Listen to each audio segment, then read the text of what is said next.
Seorang anak perempuan yang baru berusia 1,5 tahun meninggal di tangan ibu kandungnya sendiri di Jagakarsa, Jakarta Selatan. Korban dianiaya sang ibu yang diduga sedang mengalami depresi berat.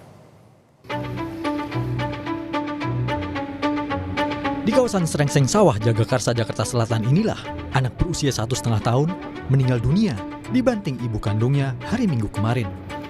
Korban yang kritis dilarikan warga ke rumah sakit di Depok, Jawa Barat untuk mendapatkan penanganan medis.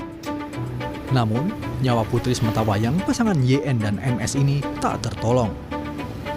Kejadian ini mengejutkan tetangga. Menurut warga, ibu kandungnya diduga sedang mengalami depresi berat. Pelaku dikenal memiliki riwayat gangguan kejiwaan yang mengharuskan dirinya mengonsumsi obat-obatan dan kerap mengurung diri dalam kamar bersama putrinya. Kalau menurut saya sih stres. Oh, orang tuanya stres sudah? Karena bapak suaminya. Suaminya kenapa sih? Ya saya nggak pernah keluar. Nggak pernah keluar. Sosialisasi sama tetangga? Enggak. Kan emang itu mantu. Si ibunya almarhum itu memang selalu di kamar. Anaknya nangis selama 20 hari itu memang tersiksa dong hitungannya ya, anak segitu ya nangis saja di kamar dikunci. Jadi ibu mertua itu nggak berani buka, hanya paling ya hasil itu anakmu aja. Polres Metro Jakarta Selatan yang menangani kasus ini menahan pelaku untuk dimintai keterangan.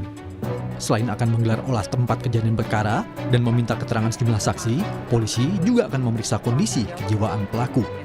Ini kita sudah mengamankan ibu anak yang dibantu.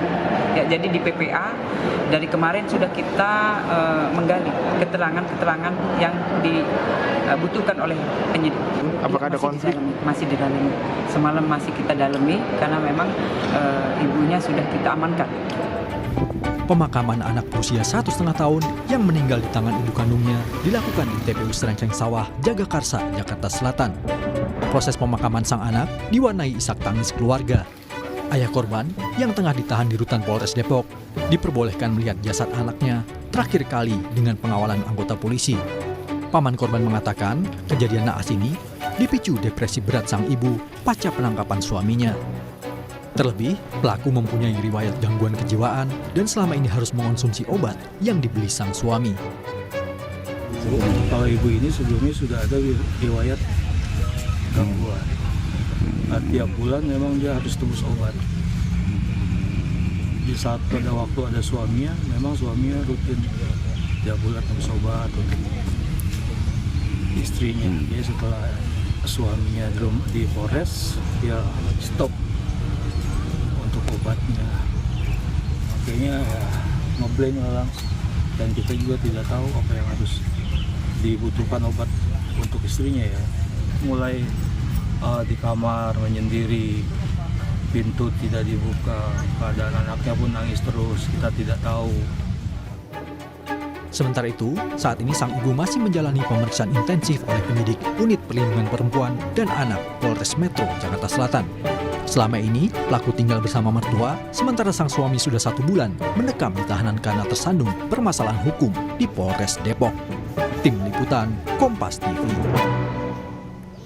Untuk mengetahui informasi terkini kita sapa jurnalis Kompas TV Audrey Zevanya di Polres Metro Jakarta Selatan. Audrey, hingga saat ini bagaimana perkembangan dan pemeriksaan dari penanganan kasus dugaan penganiayaan sang ibu hingga atau menewaskan anaknya sendiri yang berusia 1,5 tahun?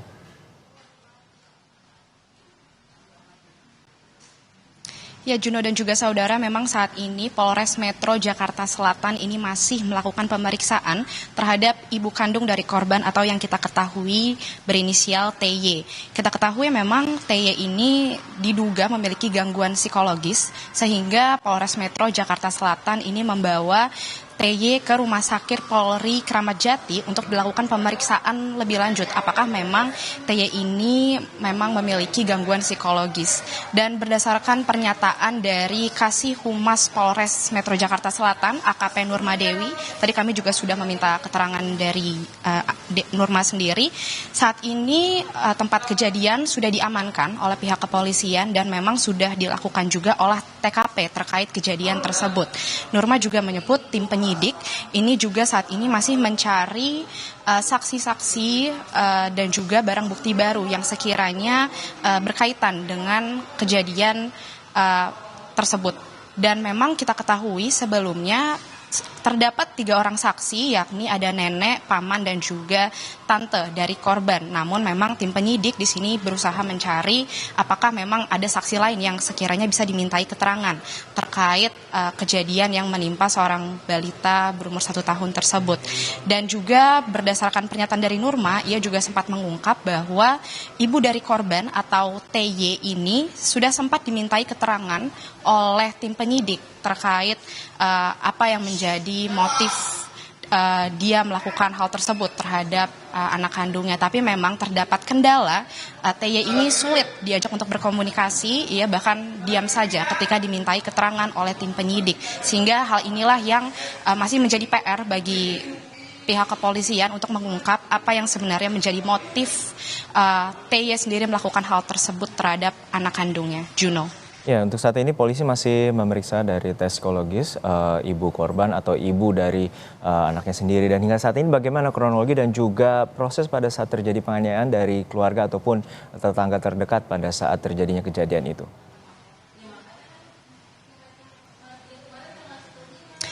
Ya, memang terkait kronologi atau kejadian, kita ketahui memang kejadian itu terjadi di teras rumah korban, di mana TY sedang bersama anaknya dan tidak disangka ia melakukan aniaya terhadap anak balitanya sendiri yang masih berumur 1 tahun tersebut. Dan pada saat kejadian tersebut, 3 orang saksi, ada paman, tante, dan juga ada nenek dari korban yang melihat kejadian tersebut dan segera memberhentikan aksi yang dilakukan oleh TY tersebut. Dan ketika melihat korban ini segera dilarikan ke rumah sakit terdekat oleh pihak keluarga.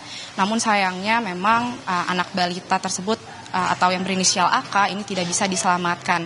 Dan memang jika kita berbicara terkait gangguan jiwa atau psikologis dari ibu TY ini, memang diketahui pihak keluarga, nenek yang kita ketahui sebagai nenek dari korban ini mengkonfirmasi bahwa TY ini diduga memiliki gangguan psikologis. Dan juga berdasarkan pernyataan dari Kasih Humas Polres Jakarta Selatan AKP Nurma Dewi dan juga berdasarkan kesaksian dari beberapa tetangga dan kerabat, memang TY ini dikatakan memiliki masalah di latar belakang keluarganya. Diketahui suami dari TY ini merupakan seorang tersangka atas kasus penggelapan yang dimana saat ini juga sedang ditahan di Polres Metro Depok. Sehingga hal inilah yang diduga membuat TY yang sebelumnya sudah memiliki gangguan psikologis ini diduga mengalami depresi terkait hal tersebut. Juno. Baik, kita nantikan bagaimana pengusutan dari kasus ini. Terima kasih atas laporan lengkap Anda, jurnalis Kompas TV Audrey Zivanya dari Polres Metro Jakarta Selatan.